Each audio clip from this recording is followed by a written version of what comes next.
messieurs, de vous retrouver devant vos postes téléviseurs pour suivre cette émission Buzz Sport. Je l'ai toujours dit, quand on se pèse, c'est sur Buzz Sport, quand on se pèse, c'est sur Congo Buzz Télévision. Aujourd'hui, nous ne sommes pas dans notre lit habituel. Vous savez bien que nous recevons toujours nos invités à notre plateau de l'émission où vous voyez plutôt nos logos,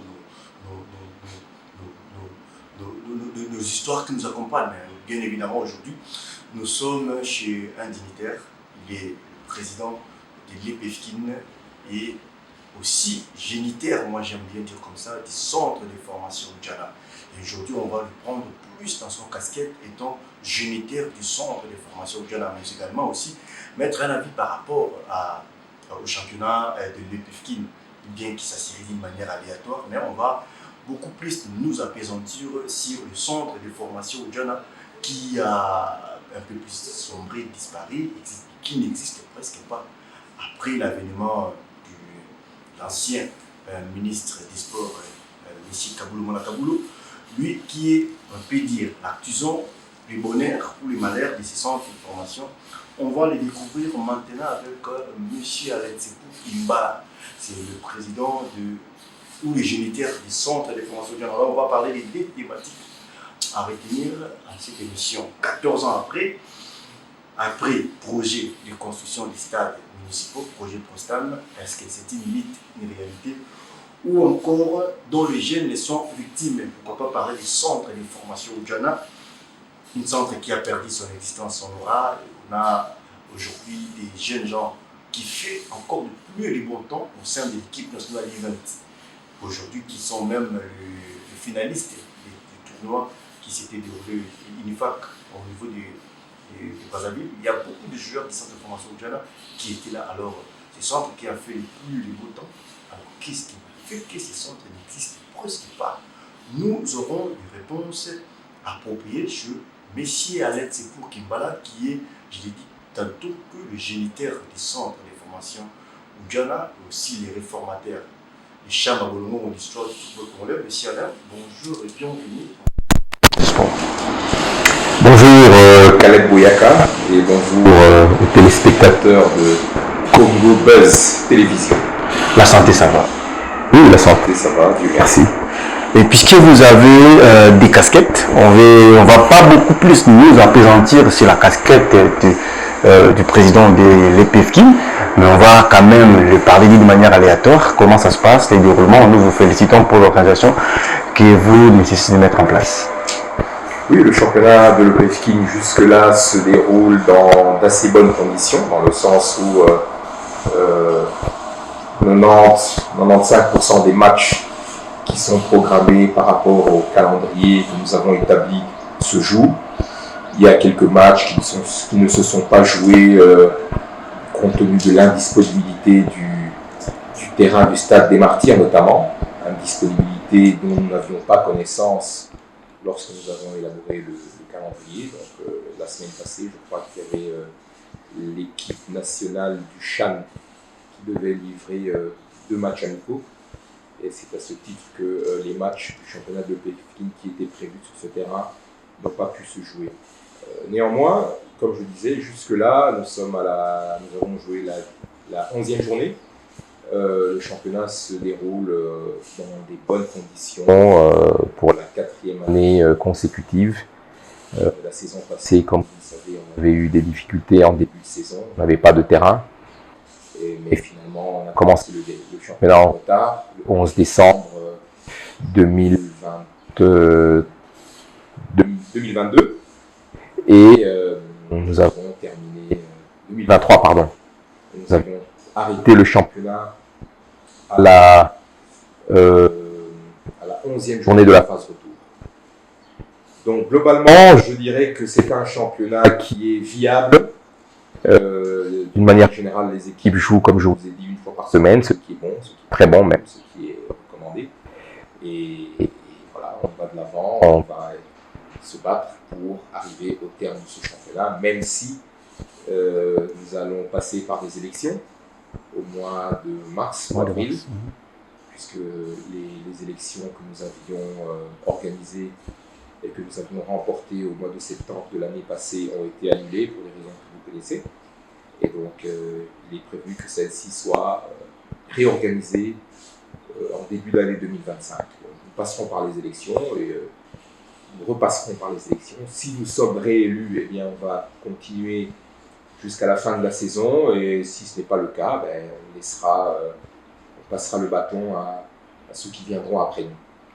Alors, merci beaucoup, puisqu'on a essayé de parler un peu sur les PEFKIN. Maintenant, là, on entre dans le vif du sujet. C'est ça même l'idéal de la dite émission d'aujourd'hui.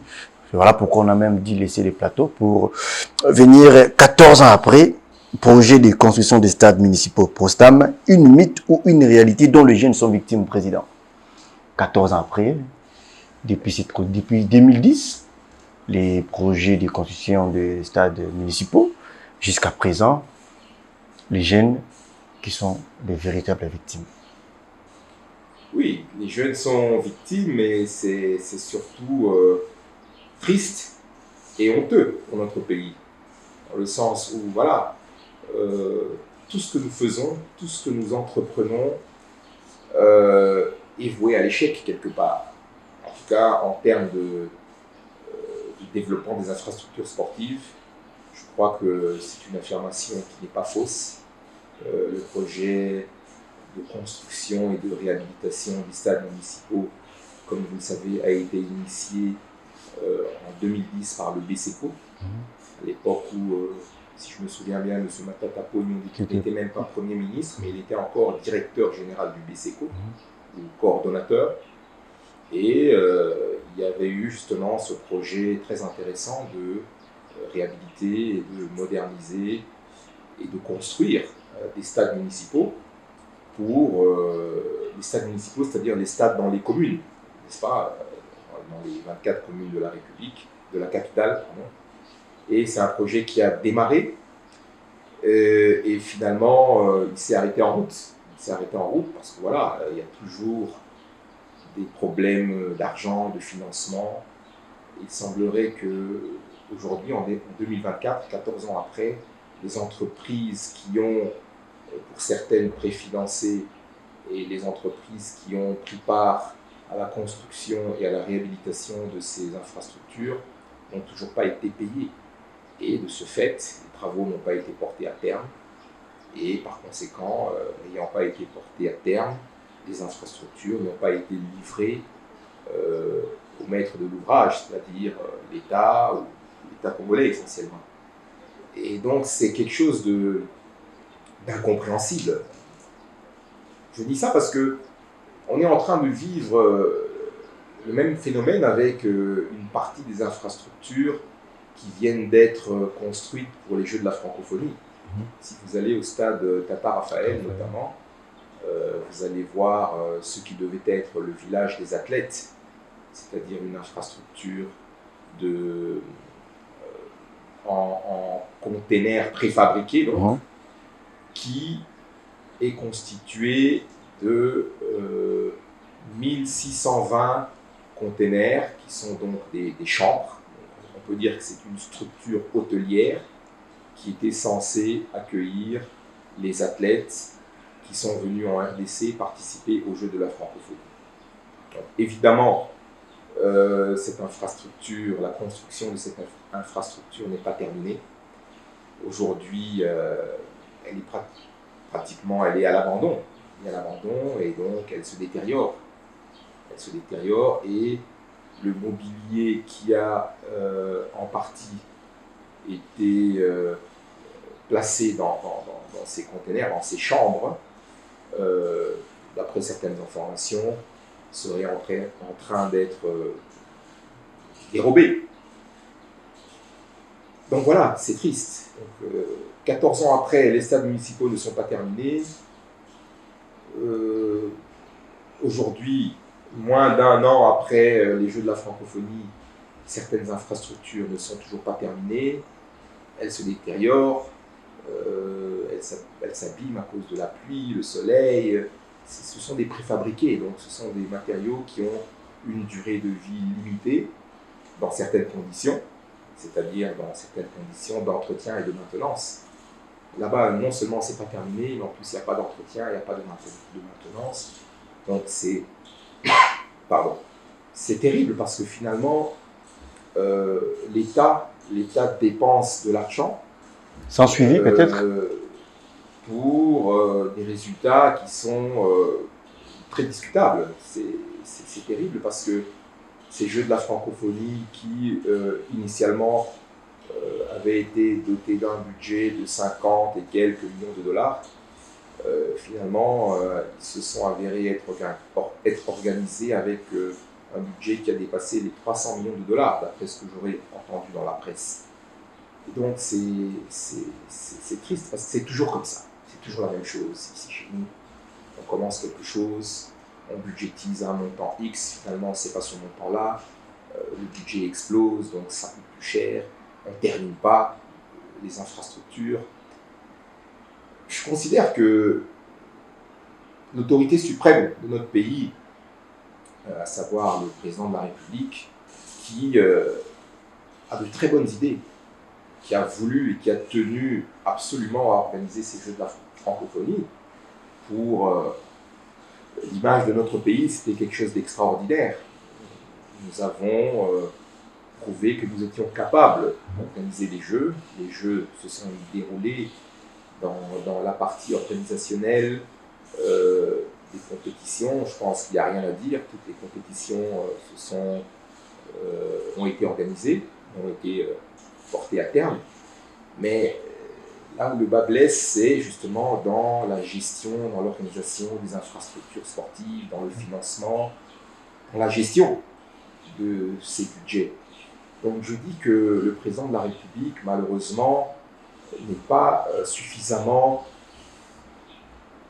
bien accompagné, je dirais, par les gens en qui il fait confiance.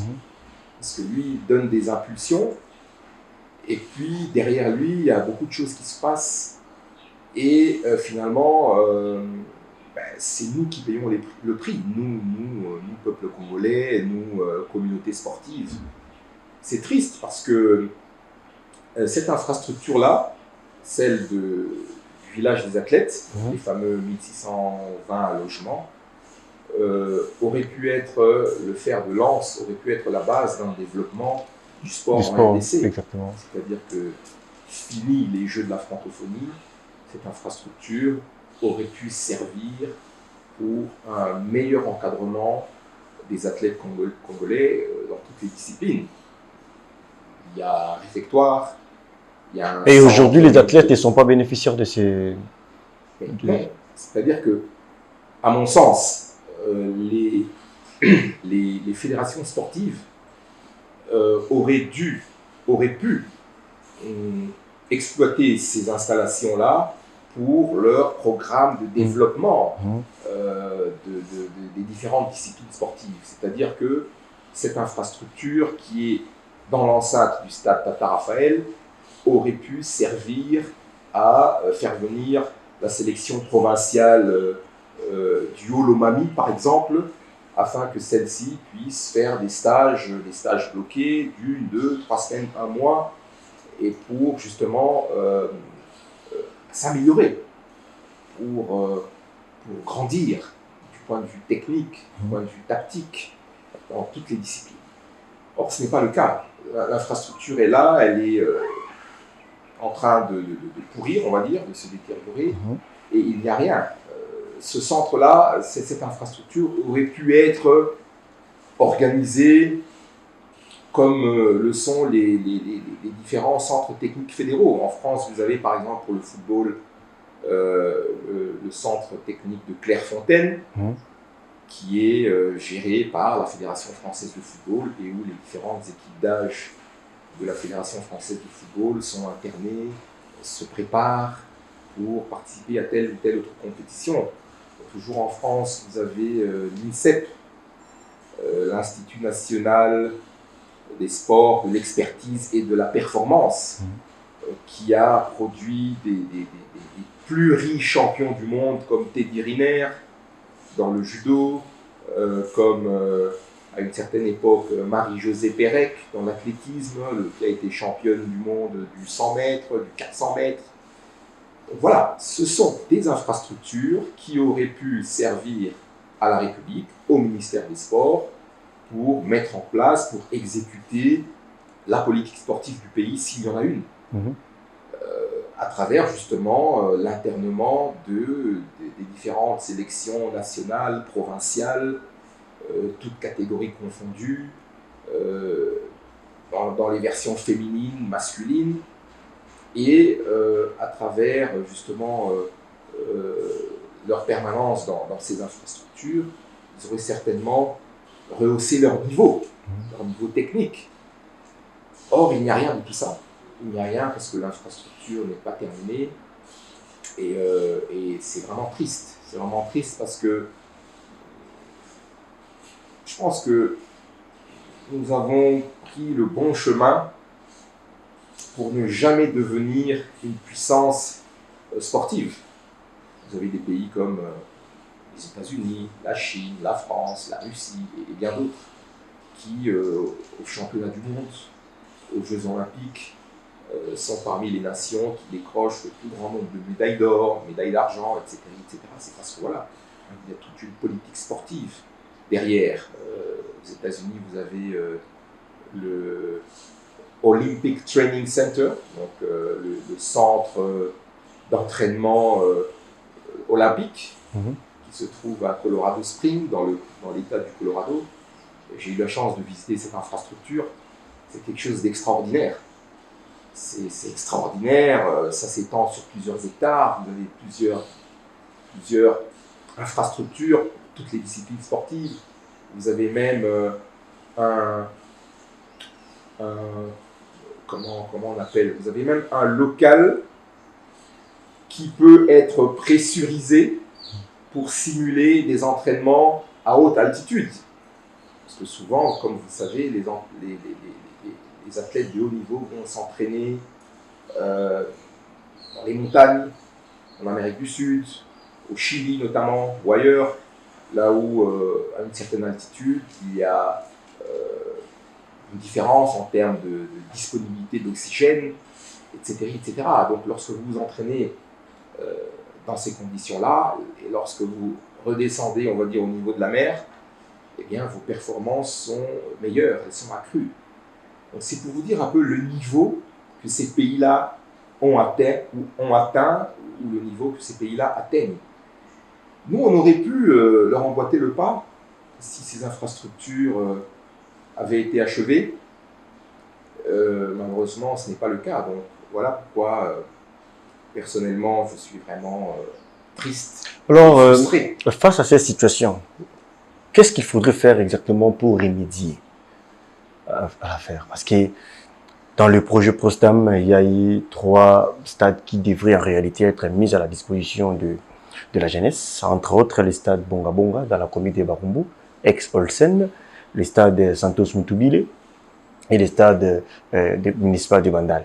Jusqu'à présent, les jeunes sont victimes. D'ailleurs, les championnats, même les championnats zélotiques, comme on peut beau les parler comme ça, ne se déroulent même pas là-bas.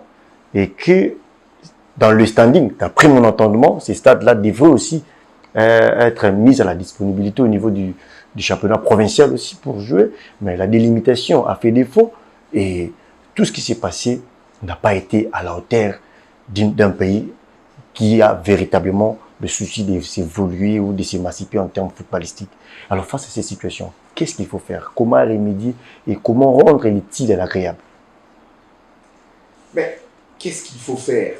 Je crois que jusque-là, nous avons fait preuve, d'une manière générale, de beaucoup de légèreté, de beaucoup d'amateurisme dans ce que nous avons fait. Donc, il faut qu'on devienne plus sérieux. Il faut qu'on devienne sérieux, il faut commencer à identifier les responsables de ces échecs et faire en sorte qu'ils puissent rendre des comptes. Parce que c'est pas possible, c'est pas normal que chaque fois qu'il y a des projets, eh bien, ces projets sont bâclés, ces projets sont un échec. Même si certaines infrastructures sont arrivées à terme de leur construction, notamment au stade des Martyrs, vous avez, etc. Voilà, dans le cas du stade Tata Raphaël, dans le cas des infrastructures qui ont été construites à la Fikine notamment, ce n'est pas terminé. Donc, il faut qu'on devienne plus sérieux, il faut qu'on commence à aimer ce pays. Je crois que nous n'aimons pas notre pays, nous sommes des égoïstes, nous sommes des individualistes. Et à partir d'où il faut commencer à aimer le pays?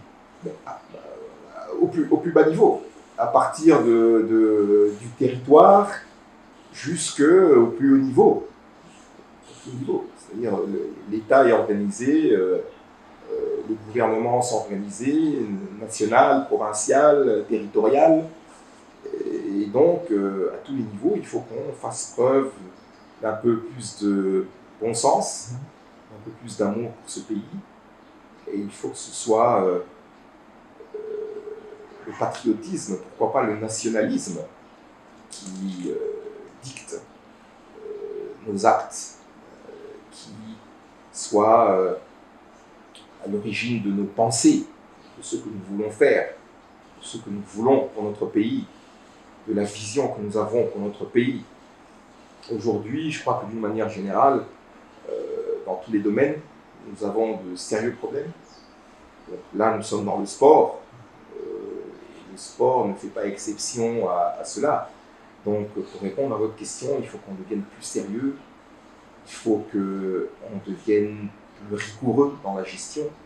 Il faut qu'on devienne plus strict.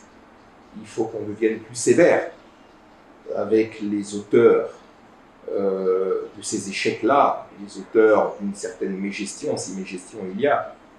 Et peut-être que de cette manière-là, nous allons commencer petit à petit à avancer, évoluer. Mais en attendant, tout cela n'est pas sans conséquence.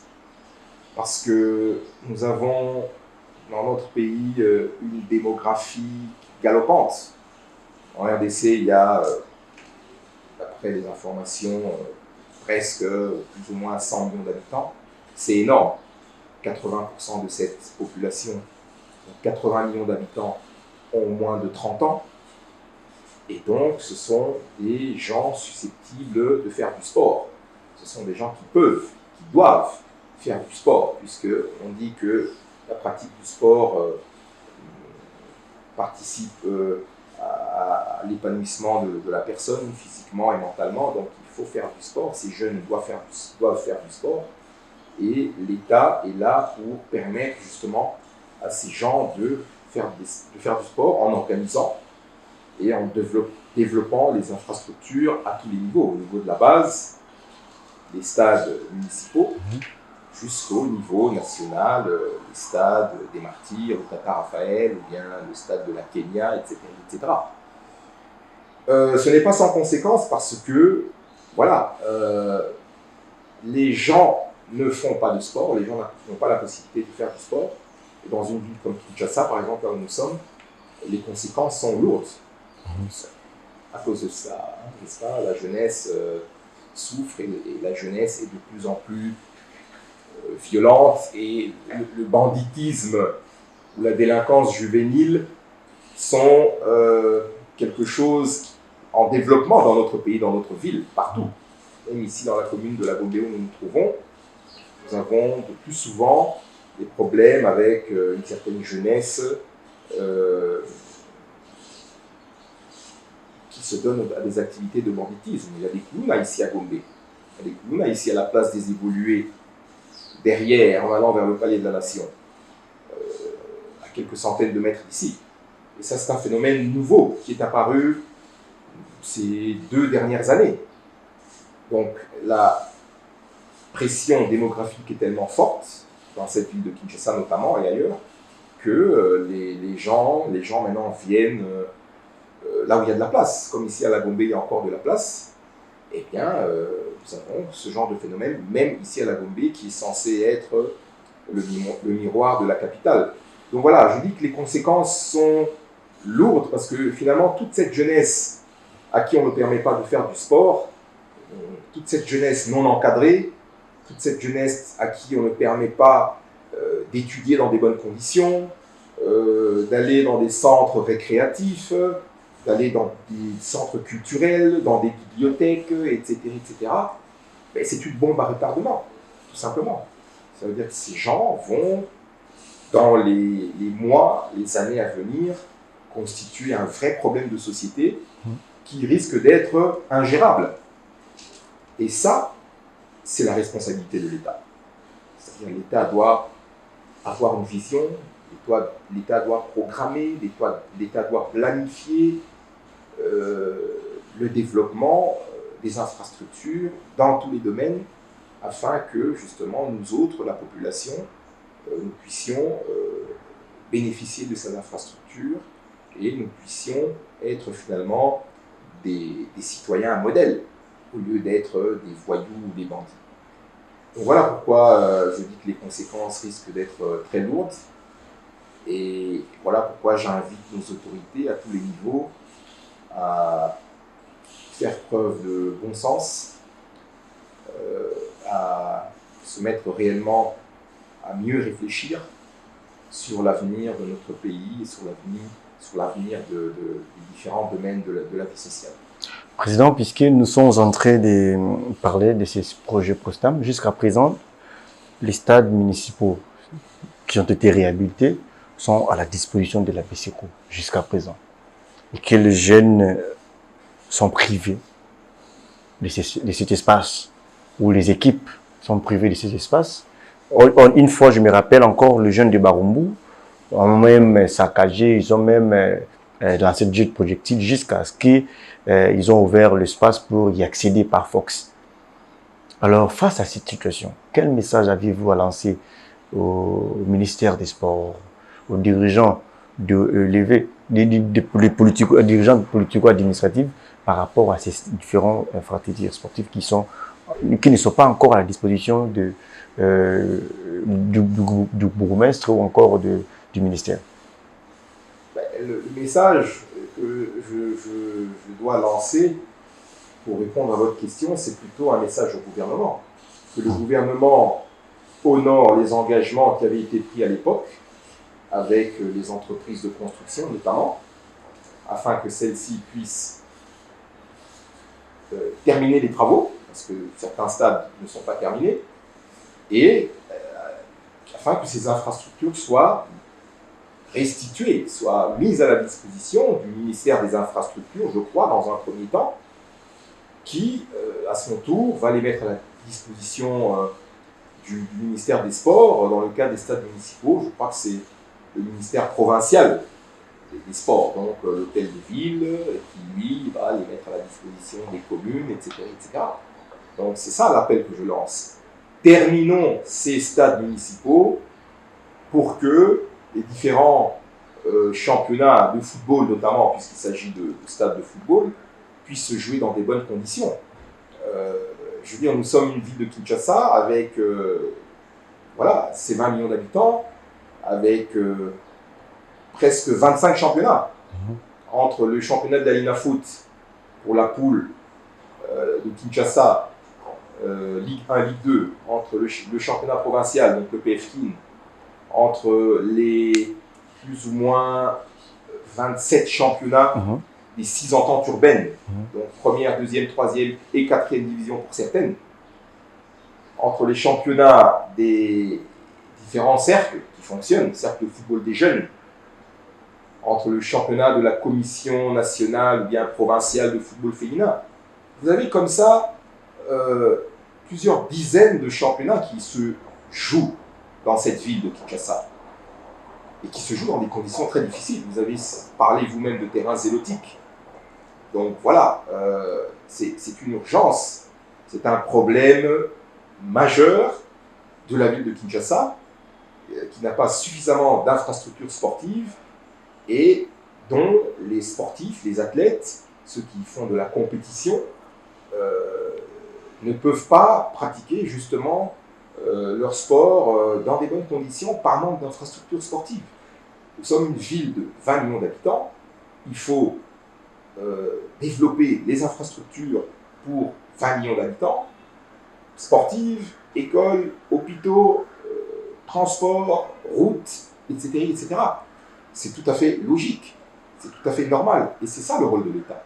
Donc, l'appel que je lance, encore une fois, à nos autorités nationales, provinciales, c'est de faire en sorte que ces stades municipaux puissent être achevés et mis à la disposition de la communauté sportive, et de voir déjà que faut-il faire pour multiplier ce genre d'infrastructure, parce qu'il faut les multiplier.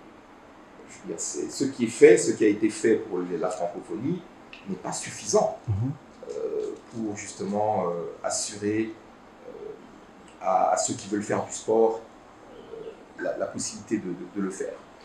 Donc voilà un peu ce que je peux dire par rapport à cela. Je pense que les choses iront mieux dans un avenir très proche, et pour que la population puisse, pour que nous puissions, nous autres, qui sommes des sportifs, qui sommes des acteurs du sport congolais, que nous puissions travailler dans de meilleures conditions. Merci beaucoup, Président. Là, c'était notre première thématique de l'émission. Là, maintenant, on entre sur les dossiers centre de formation Oudjana, qui existait tantôt et après, ça n'existe presque pas parce que la condition ou les conditions par lesquelles qui traversent, où les entraînements se font au niveau du centre de formation Oudjana, ce n'est pas des conditions adéquates. Président, peut-on nous dire que la vision s'est limitée avant d'entrer dans le vif du sujet? La vision de continuer avec l'Oudjana, ça s'est arrêté à mi-chemin puisque vous n'êtes plus là où vous étiez, dans votre lit habituel, ou vous avez d'autres mécanismes, votre stratégie que vous êtes en train de faire en silence, en solo, pour redorer encore l'image de ce centre qui a fait le plus et les beaux temps aux yeux ou beaucoup des responsables congolais. Tout d'abord, je dirais que la vision ne peut pas s'arrêter. La vision, elle est éternelle. C'est-à-dire que le Daring Club Motema Pembe, je crois, a été créé en 1936. Aujourd'hui, on est en 2024. Et différents animateurs de ce club de football ont le devoir, ont l'obligation de perpétrer cette vision-là. Si je ne me trompe pas, c'est le père, le fameux Tata Raphaël de la Kétul, qui est le créateur l'initiateur de ces clubs de football ici à Kinshasa, en tout cas des premiers clubs de football. C'est parce qu'il avait une vision. Aujourd'hui, lui, il n'est plus là. C'est à nous à pérenniser cette vision. C'est à nous à faire en sorte que le Daring Club Motema Pembe continue d'aller de l'avant, de se développer. Or, ce n'est pas le cas, je crois. C'est la même chose pour Oudjana. Oudjana, c'était une vision, c'est une vision, c'est un projet d'un grand club de football qui a commencé par le commencement, c'est-à-dire dans la rue, avec des enfants, quelques enfants, une vingtaine d'enfants, et puis qui s'est développé, puis qui a quitté la rue pour aller à l'IPG, l'Institut professionnel de la Gombe, et ensuite nous avons été à l'ITIGOMBE, l'Institut technique industriel de la Gombe, et finalement nous avons été au stade Tata Raphaël. Tout cela est le résultat d'un travail qui a été fait. Nous avions bénéficié, comme vous le savez, d'un financement de l'Inter de Milan, financement de 150 000 $, qui nous a permis de quitter l'ITIGOMBE, l'Institut technique industriel, d'aller récupérer cette décharge, parce que c'était une décharge, et de commencer des travaux d'assainissement qui ont duré 3 ans, de 2012 à 2015, et finalement de commencer à planter de la pelouse et construire des bâtiments. Nous avons fonctionné dans ces installations à partir de 2015. L'AC Oudjana, avec toutes ses équipes d'âge, a profité de ces installations. L'AC Oudjana, dans son volet commercial, c'est-à-dire l'académie, a profité de ces installations. Le cercle de football des jeunes de la Gombe, que moi-même j'ai créé en 2009, et qui organisait 3 championnats, U13, U15, U17, avec 80 équipes au total, a profité de ces installations. Les arbitres de la Ligue de football de Kinshasa ont profité de ces installations. Le championnat junior de l'entente provinciale de football des jeunes de Kinshasa a profité de ces installations. Tout le monde a profité de ces installations. La Fédération congolaise de football, lorsque le Stade des Martyrs était en travaux de réfection, a profité de ces installations. Les Léopards avec les Bakambu et tous ces gens-là sont venus s'entraîner sur ce terrain de Ujana. Donc, c'est parce qu'au départ, il y a eu une vision. Moi, j'aime le football c'est ma passion. Moi-même, je suis un ancien joueur amateur de football, donc c'est ça qui m'a poussé à faire Ujana. Il se trouve que dans notre pays, il y a un peu comme le projet Prostam dont on vient de parler, il y a des gens qui ne comprennent pas. S'ils comprennent, ils sont de mauvaise foi alors. Parce que comment s'expliquer que dans un pays comme le nôtre, où vous avez un centre de formation pilote de la FIFA, parce que les gens de la FIFA sont venus à plusieurs reprises, et c'est eux qui ont décidé que le centre de formation Ujana, ainsi que Sefor Bell, ainsi que Al-Bumbashi, la KFA, soient des centres de formation, des académies de référence de la FIFA. C'est eux qui l'ont décidé, ce n'est pas moi. Ils l'ont décidé parce qu'il y avait des infrastructures, parce qu'il y avait, au terme de leur visite, il y a des rapports qui ont été faits. Il y a des audits qui ont été faits par la FIFA pour évaluer le niveau de ces différentes académies dont je vous parle, Ujana et toutes les autres. Et c'est à ce titre qu'eux-mêmes ont décidé que le centre de formation Ujana soit un centre pilote de la FIFA en RDC. Donc, mais c'est déjà quelque chose d'important pour le pays. Vous tous de la presse sportive, vous avez toujours crié haut et fort que le centre de formation Ujana était un centre de formation dont la réputation allait au-delà des frontières de la République. Moi-même, j'ai entendu avec mes oreilles vos collègues de Canal+, pour ne pas les citer, parler du centre de formation Ujana comme étant un bon centre de formation, notamment notre frère Charles Mouya. Je ne sais pas s'il l'a dit parce qu'il est congolais, en tout cas il l'a dit sur un plateau de Canal+, que le centre de formation Ujana était un bon centre de formation. Donc, c'est clair que c'est une organisation qui a eu un impact sur le football des jeunes, sur la jeunesse congolaise, et c'est une organisation qui, à mon sens, était un patrimoine pour ce pays. Là où on a des problèmes dans le football, là où on parle de développement du football, là où nos clubs ont de plus en plus de mal à s'affirmer, à aller loin dans les compétitions africaines, notamment ces dernières années, nos clubs souffrent. Vita, Imana, Ering, ceux qui participent aux interclubs de la CAF, ils ne vont pas très très loin parce qu'il y a un problème. Et le centre de formation Ujana était une référence dans ce sens que voilà, c'est un centre qui commençait avec les enfants à partir de 6 ans, 8 ans, 10 ans, 12 ans, etc. Mais c'est un centre qui aurait dû bénéficier de l'appui sans condition de l'État congolais. C'est un centre qui aurait dû être pris comme modèle, lequel modèle aurait dû être, à mon sens, répliqué dans toutes les provinces, si nous avions une politique sportive. Or, vous avez des gens qui arrivent, le ministre des Sports, François Kaboulou en l'occurrence, et qui, pour des raisons personnelles, pour des raisons de... Est-ce qu'il y avait un contrat? C'est pas une raison personnelle? Bien sûr qu'il y avait un contrat. Il y avait un contrat qui allait jusqu'en 2029. Et au terme de ce contrat, les installations allaient être restituées au ministère des Sports. Mais vous avez comme ça un individu qui arrive et qui décide de mettre un terme à ce contrat pour des raisons personnelles. Parce qu'ils estimaient que eh bien, nous ne payions pas suffisamment d'abord. Nous avions un loyer mensuel de 500 $ à payer. Pardon.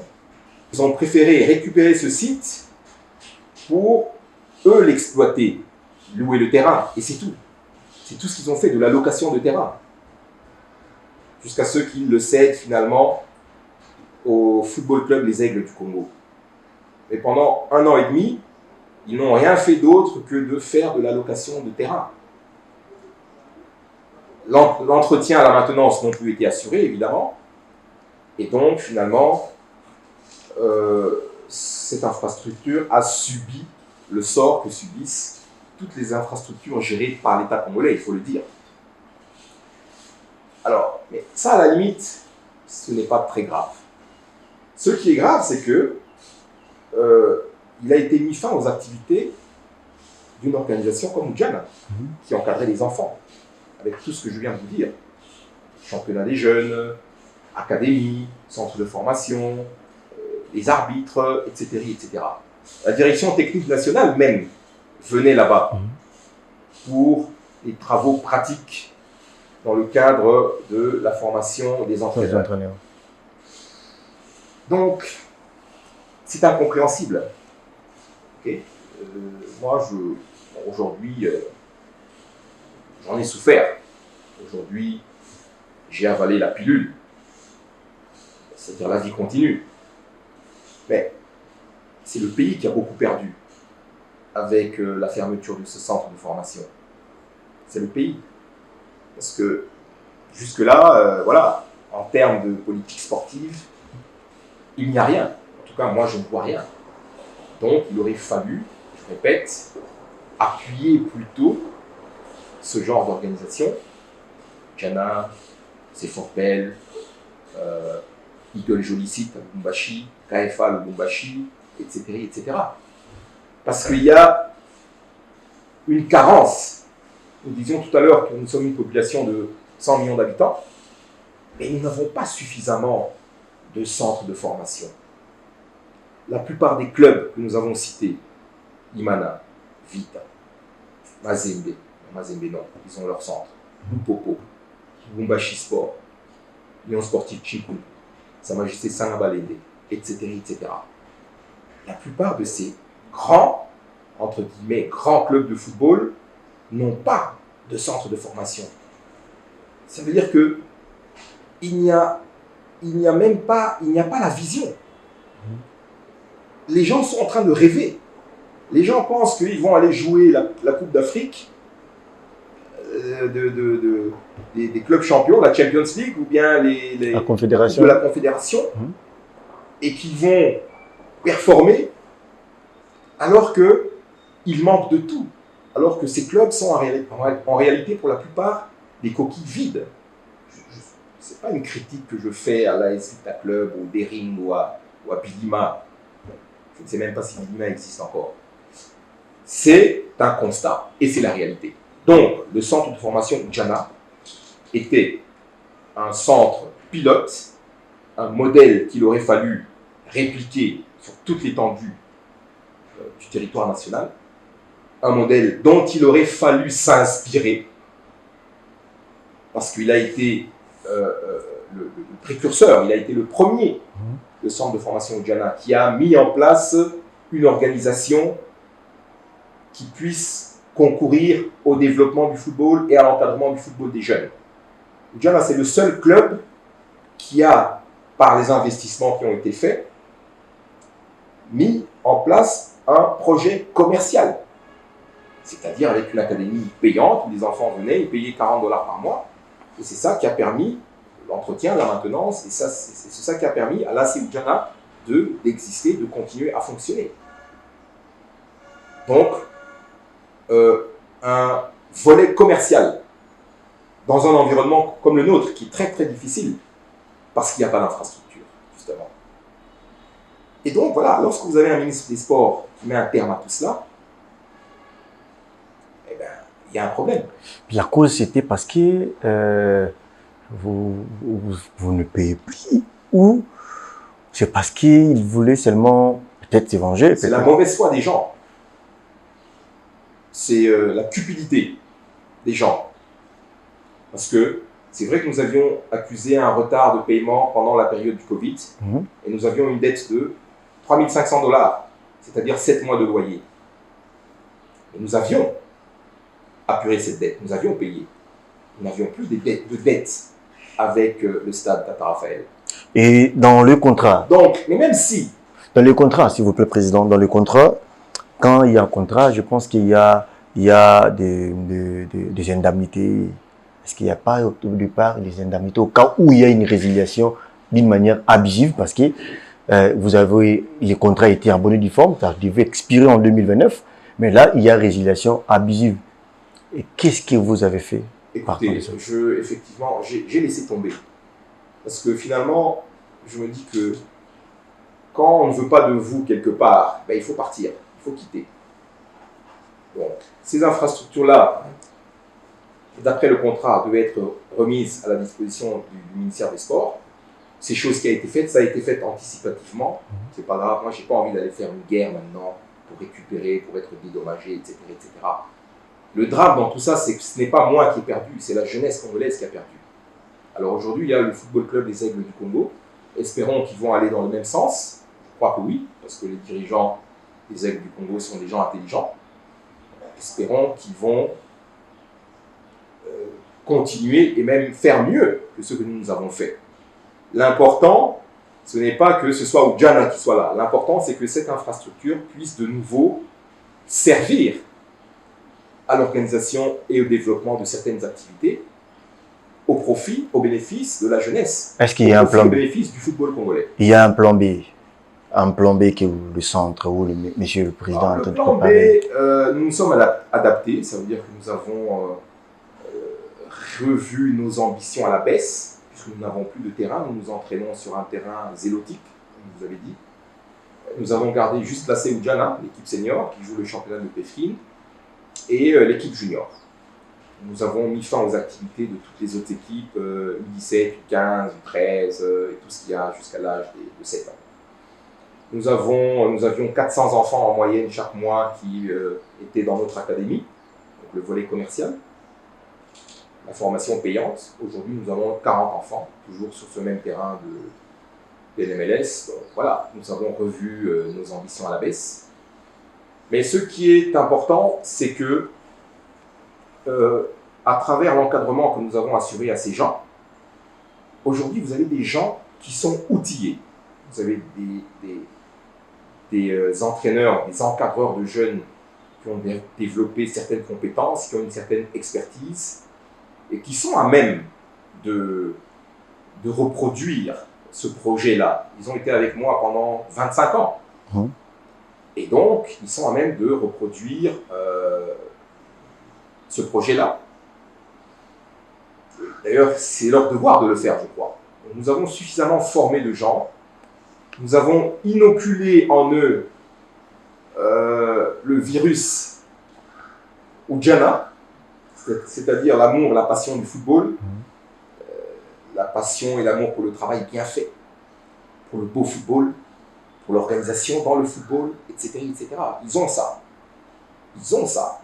Tous ces jeunes gens qui sont passés par Oudjana, qui ont fait des années. C'est-à-dire, prenez par exemple le coach Dora, qui aujourd'hui adjoint à Mani-Magnon, et qui est un grand entraîneur, et qui demain sera un des meilleurs entraîneurs de la République. Pas parce qu'il est passé à Oudjana, parce que je le connais. Il est arrivé à Oudjana, il avait 5-6 ans. Il a grandi à Oudjana. Il a passé beaucoup de temps à Oudjana, avec le promoteur de Oudjana. Nous avons insufflé des choses en lui. Et comme lui, tous les autres. Je parle de lui parce qu'aujourd'hui, c'est lui qui est en train de... il est même licencié CECAF. Exact. C'est lui qui est en train de faire le parcours le plus rapide. Il est déjà à Mani-Magnon. Demain, il sera dans les Léopards, certainement. Et donc, je disais, ils sont nombreux.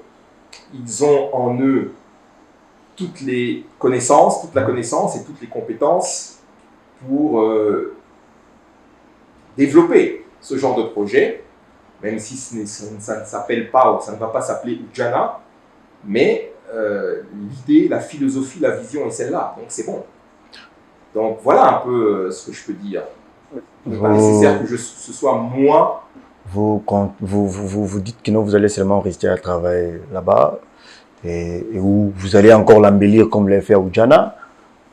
L'idée, c'est quoi? Nous voulons simplement connaître l'idée pour ne pas atténuer ou ne pas faire effacer les noms d'Oudjana. Quand on parle d'Oudjana, non seulement en termes de nom, en termes de viabilité, fiabilité, tout cela compte. Non, le nom Oudjana n'est pas important. Ce qui est important, c'est la vision. Je répète.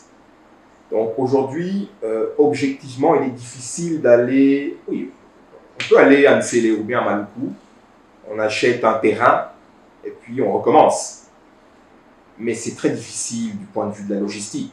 Ça veut dire que ce sont des projets qui nécessitent une implication quotidienne des animateurs, de l'animateur que j'ai été.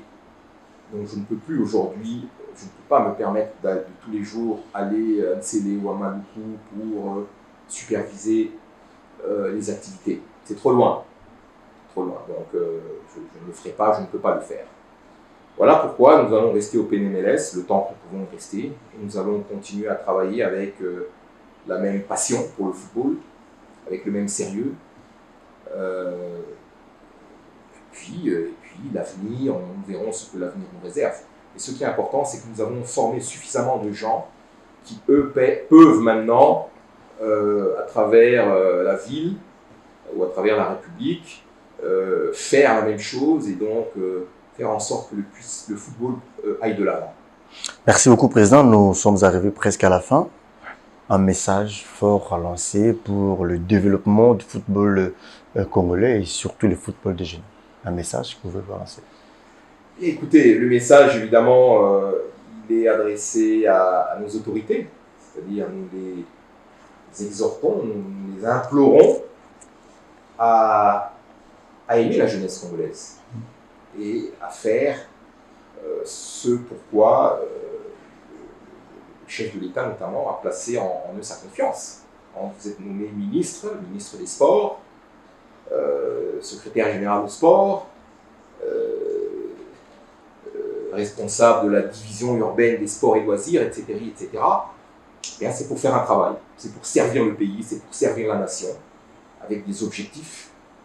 Et il faut être ambitieux, il faut être agressif comme nous l'avons été. Si nous n'étions pas à l'époque ambitieux et agressifs, nous n'aurions pas emmené Oudjana au niveau où il est arrivé.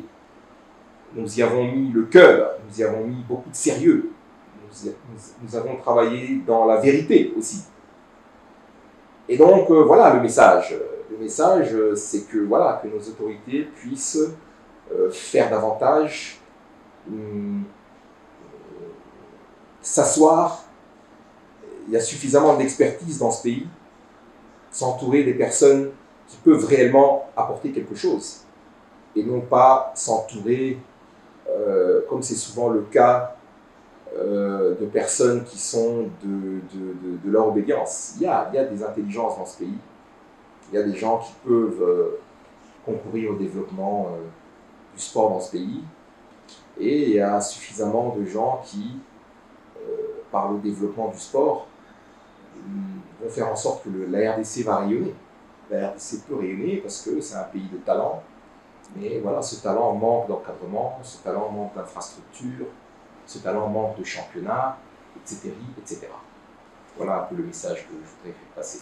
Merci beaucoup, Président, de nous avoir ici dans votre bureau pour l'émission d'aujourd'hui, Besport. Merci à vous, amis sportifs, où vous étiez en train de suivre cette émission. Merci et restez fidèles au programme de Congo Best Télévision. Et quant à moi, je vous retrouve déjà la semaine prochaine. Au revoir.